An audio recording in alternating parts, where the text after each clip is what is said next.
I'd like to turn now to Colonel Richard Kemp, who I follow on Twitter, and there's some great shots there of you 91 in the Gulf. I was looking at those recently. He served with the British Army 1977 to 2006, did 8 tours of Northern Ireland, and was wounded in a multiple terrorist mortar attack in that very same South Omagh, the bandit country.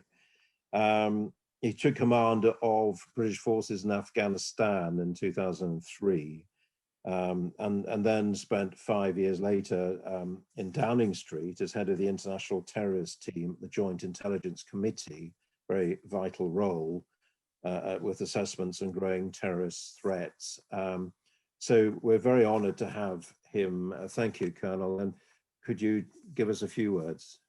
Thank you. Thank you very much indeed, David. I think before I start to make the comments I was planning to make, I'd like to take up one point that that Tim mentioned just then, relating to troops prosecutions. And it's been in the news recently over investigations and potential prosecutions over Northern Ireland. And I think it's been revealed that a further 12 veterans are being investigated now with a view to charging them for alleged criminal offences half a century ago, incredibly. And these are just the latest on a long, long list of investigations, which amount in many ways to persecutions of soldiers, because at this range, with no new evidence available, the potential for conviction of any of them, even if they were guilty of the offences, is extremely low. And so it is really, I believe, a campaign by Sinn Féin to change history, to turn the armed forces into oppressors and their own terrorists into freedom fighters.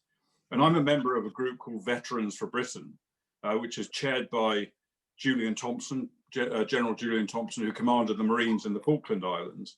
And we put in a Freedom of Information request recently, which we've got answered today, about how many investigations are being mounted against IRA terrorists or other terrorists who killed British troops in Northern Ireland. The answer came back, as I say today, 0, none. And I think that what that shows is that we're not talking about anything approaching a level playing field. We're talking about a very successful campaign by Sinn Féin, which is consuming all of the police historical investigations teams' resources on trying to get British troops into the dock. I just thought I'd mention that one because it is sort of breaking news. Yes, thank you. Yeah.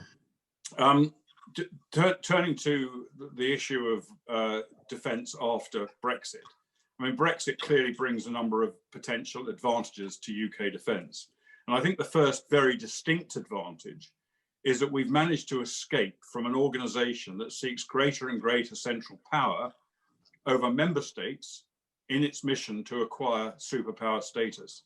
This includes, of course, the desire that David mentioned earlier and Tim has mentioned also, for what the EU calls its European Defence Union, or in more colloquial terms, the non-existent EU army, denied by so many for so long. And this has long been on one of their many goals. And while a member of the EU, Britain publicly resisted such moves, at the same time, with varying degrees of knowledge by British politicians, British officials were working to enmesh the EU into a range of the UK rather, into a range of EU structures, working towards this EU army, this phantom army. And this they continue to do, the officials I'm talking about now, even after the vote to leave during the period from 2016 to 2019, which reached fever pitch in its preparations in 2018, with a range of standalone defence agreements rushed through during a 9-month period, each serving a purpose within a much larger machine. It's unlikely that we could have escaped from becoming part of the EU Defence Union had we stayed in the EU. This would have been a major erosion of what was already really shaky sovereignty for this country within the EU. And of course, with an EU army would have come the need to adhere to a common defence and security policy with major constraints on many foreign policy issues. We've seen a foreshadowing, I would call it, of how the EU would behave as a military power in their unpleasant actions over vaccines, which have been characterized by centralizing power that they didn't previously have over medical issues, lies, incompetence, deceit, and bullying. And this factor, their approach has been missing quite extensively from future thinking on the EU's defence union. But now, faced with one of its greatest ever challenges, the mask, if you'll excuse the medical pun, if it's a pun, the mask has slipped. Mm-hmm. Now, freedom from the EU means freedom in the future, as we've had in the past, to pursue our own global defence policies in our country's interests. European defence is a key part of this, and we achieve this through our membership of NATO and permanent membership of the UN Security Council, as well as bilateral agreements such as between us and France.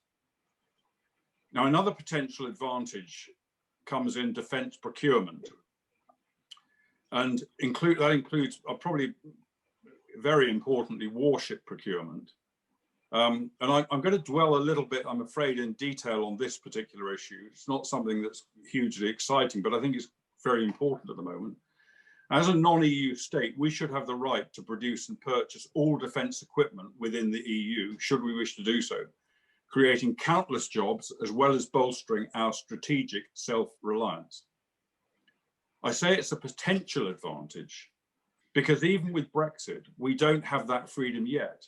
And in fact, I'm sorry to say this, we may never have it.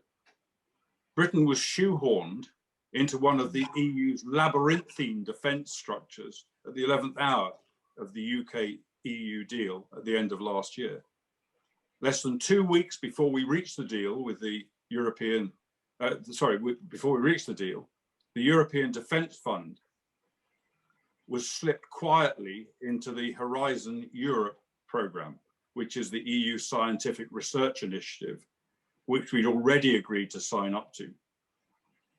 The EDF is a central pillar of the EU Defence Union. It is just a few billion euros in size, but this hides far greater political powers contained within it.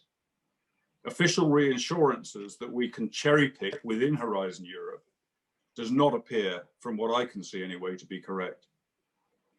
Maintaining the legacy EU defence contract rules, which were brought in to create the EU single market for defence industry, are a legal prerequisite to our membership of these arrangements, which we are effectively signed up to.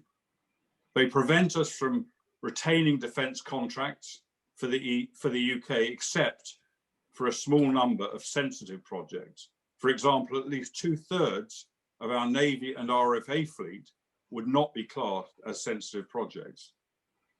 The same officials with their pro-EU and rejoiner agendas who've been working to keep us entangled in EU defence arrangements know that integrated defence markets are a powerful pull towards joint procurement and then joint usage. So that's a real problem, I think, that has to be faced up to and acknowledged and hopefully fought against by, certainly in Parliament, I would argue. Just a word on security. Exiting the EU has made this country safer in security terms. I believe the negative effects of loss of direct access to criminal databases has been overstated and can be overcome by our police and intelligence services.